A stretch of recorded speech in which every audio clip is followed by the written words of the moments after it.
প্রত্যেকবার যখন মামা বাড়ি থেকে অদ্রিজ বাড়ি ফেরে তখন দিদা, দাদু ও মনি অদ্রিজের হাতে কিছু টাকা দিয়ে বলে নিজের পছন্দের জিনিস কিনে খাবে। কিন্তু আমার অদ্রিজ সেই টাকাটা খরচ না করে কখনো বাবাকে কখনো আমাকে রাখতে দিয়ে দেয়। তাই আমি এখন ওকে একটা ছোট লক্ষ্মী ভান্ডার কিনে দিয়েছি নিজের টাকাগুলো জমানোর জন্য।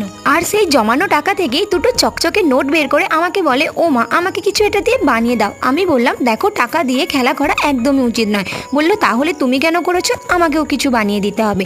আমি বললাম আমি তো ভিডিওর জন্য করেছি। বললো ঠিক আছে আর একবার আমাকে বানিয়ে দাও, আর তোমাকে পরে করতে বলবো না। দোষটা যেহেতু আমি প্রথমে করেছি তাই তাকে বুঝিয়ে পারলাম না যে টাকাটা খেলার জিনিস নয়। সে তো নাছোড় বান্দা, বললো আমাকে বানিয়ে দিতেই হবে। এখন আমি এই নোট দিয়ে কি বানাই ভাবতে ভাবতে ভাবলাম ছেলে যখন আবদার করেছে তাহলে ছেলেরই ড্রেস বানিয়ে দিই। আর বসেও পড়লাম এক্সপেরিমেন্ট করতে। আচ্ছা তোমরা আমাকে বলো তো, তোমরাও কি এই ধরনের বায়নাই মায়ের কাছে করো, নাকি আমার অদ্রিজ একটু বেশিই বায়না করে? প্লিজ আমাকে কমেন্টে বলো, আর বলো আজকে ড্রেসটা কেমন হয়েছে।